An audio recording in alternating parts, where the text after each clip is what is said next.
Hey, what's going on, y'all? It's Cliff. I got a comment from somebody. They said they wanted me to do a prison story, and man, I try to think about some of the stuff, and I don't know, something that's kind of stuck out in my mind today. Like when you're in prison, man, like you can look at somebody and like they may look like, you know, the baddest person alive, Jean-Claude Van Damme or something, and then later on you realize that, you know, they ain't nothing, you know, like you was just food. But when I was at Kilby, Kilby's different than all the other prisons, because Kilby is just a processing camp. You go to Kilby, as soon as you go, they call it, in Alabama they call Kilby, they call it hitting the back gate. That's when they pull in the van and you go into the back gate, and there's a guard tower there.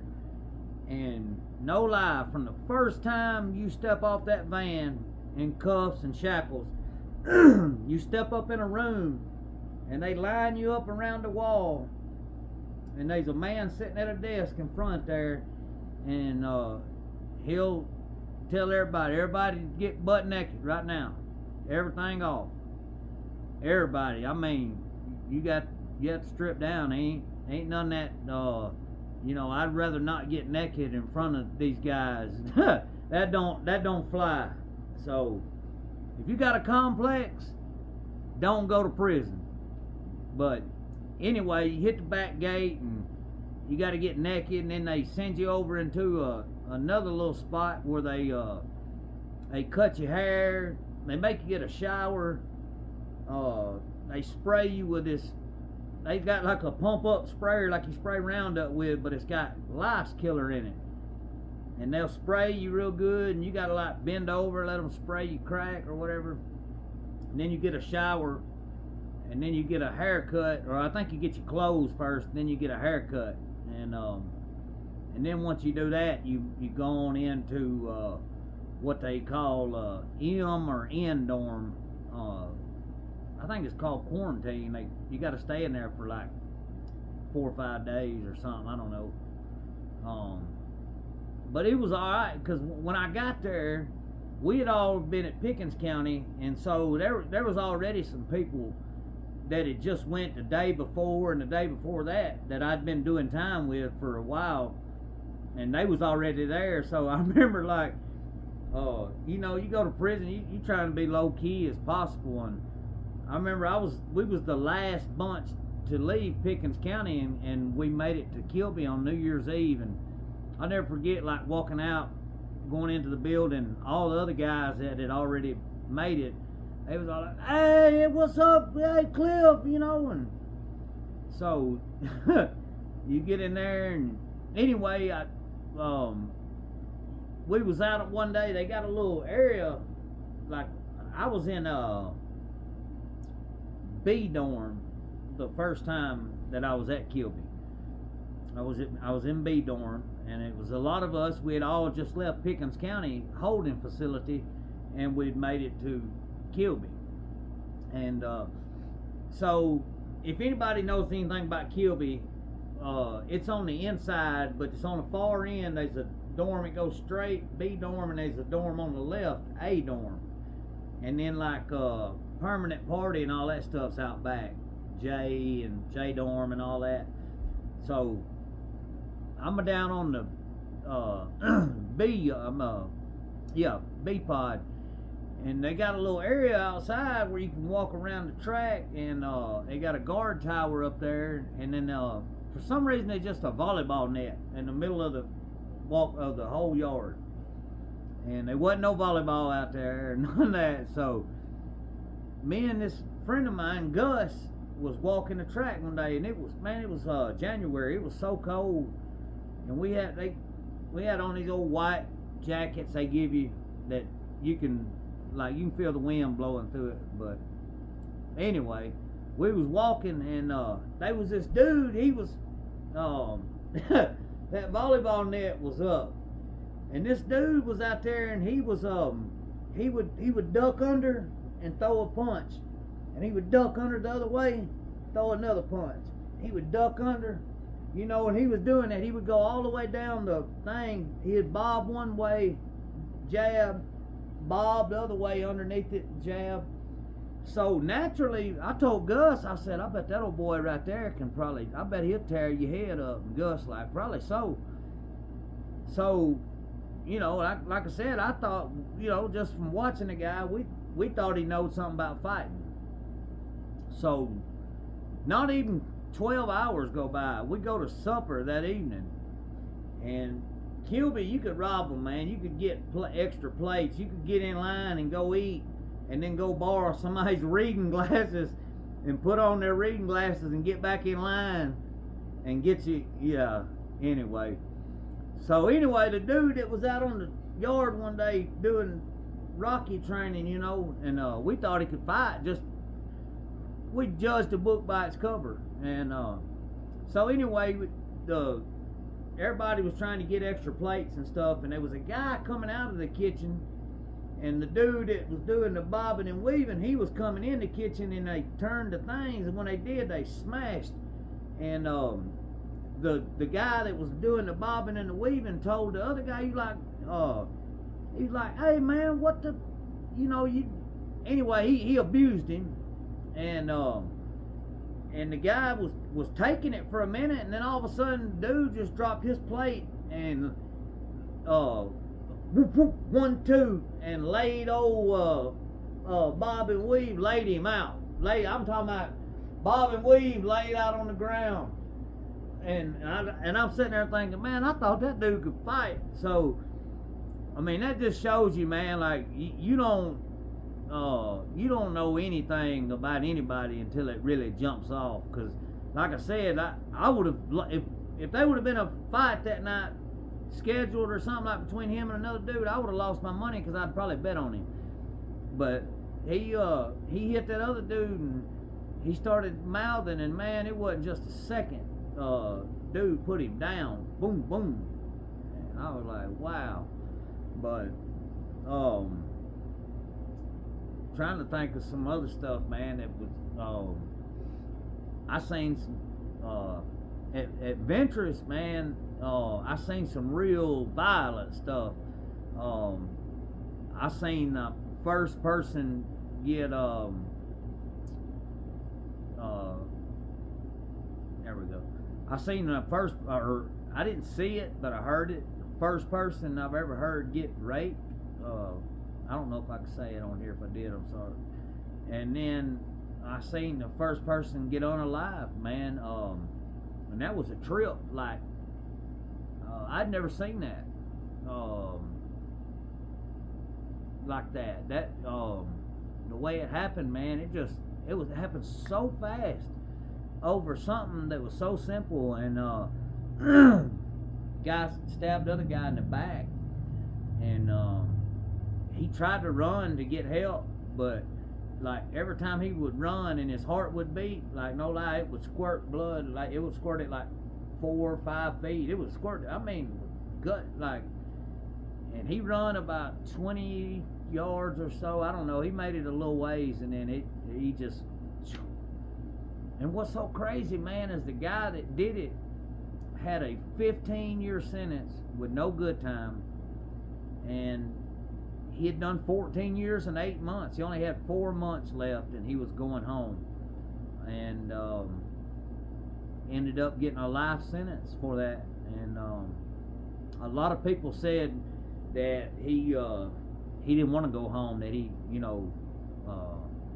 that he, I guess, had become institutionalized, and that's,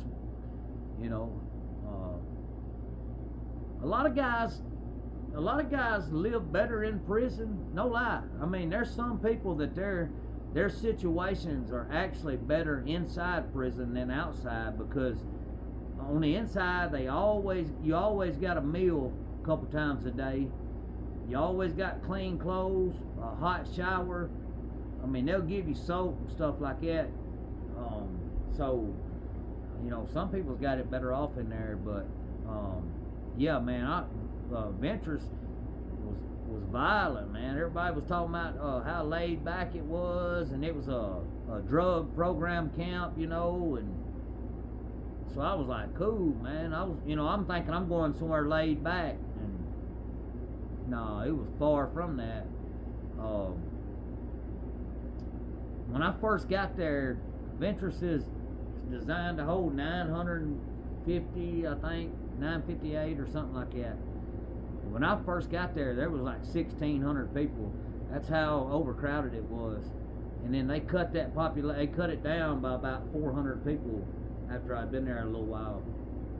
But man, it was so hot down there. There's no air conditioners in Alabama prisons.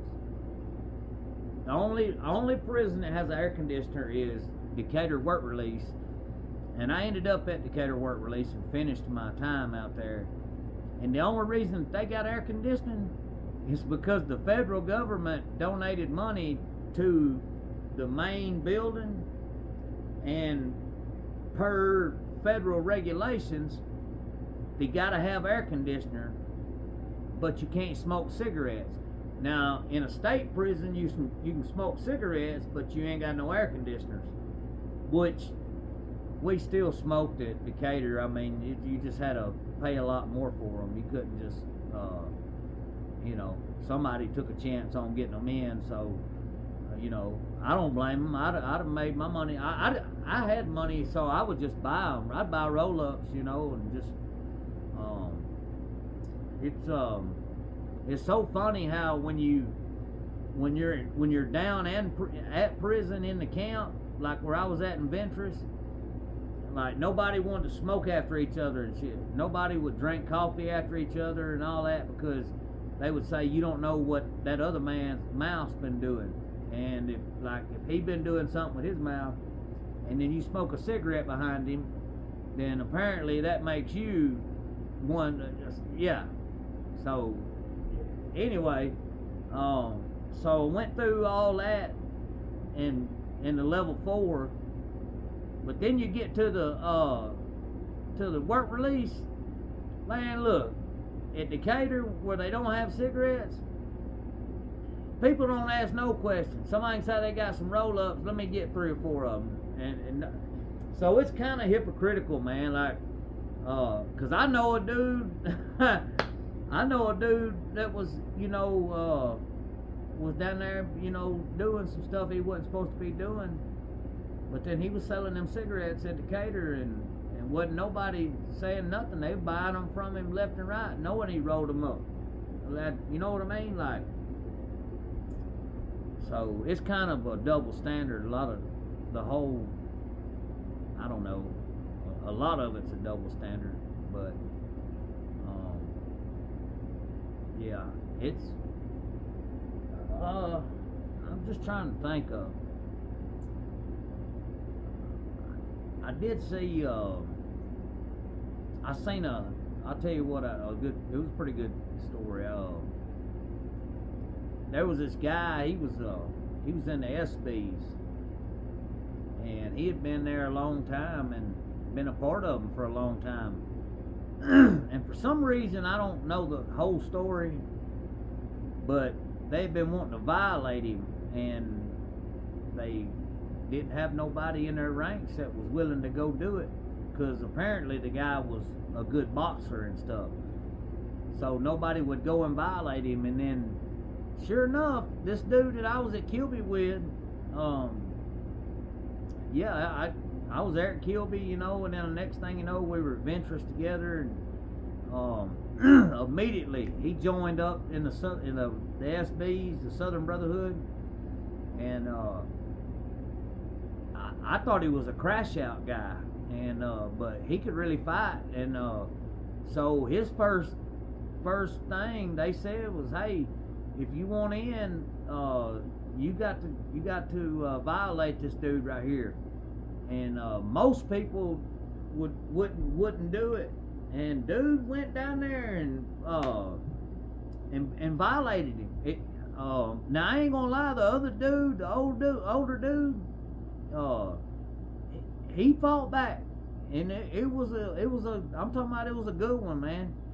And nobody got in trouble about it. Like dude went over there to him and fired on him, and the other dude, shoot, he fired back, and they throwed some blows there for a minute, and then the dude had got scraped up or whatever, he was all they got to do is make somebody bleed to violate them, and he had a little blood, like a little blood on his lip or something. But really, it was just a even fight, man. But the fact that dude had just got to the camp, because most time when you get to the camp, man, you want to lay low for a while and get the feel of it, get to see who's who and all that.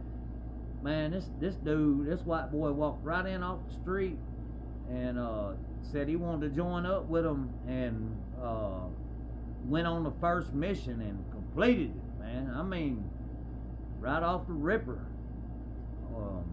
He was from Anniston, Alabama. He could fight, boy.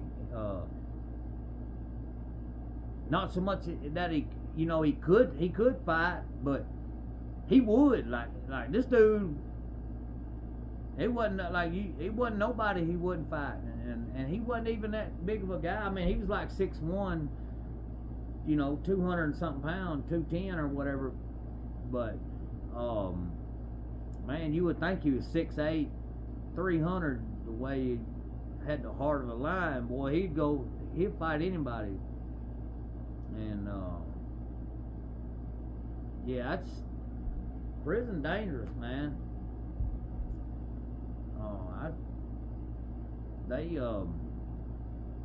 Them guys run game from prison. I seen white dude from Birmingham get on a telephone one day, a cell phone, called a I don't know, Homewood Suite or something right there in Birmingham where he was from.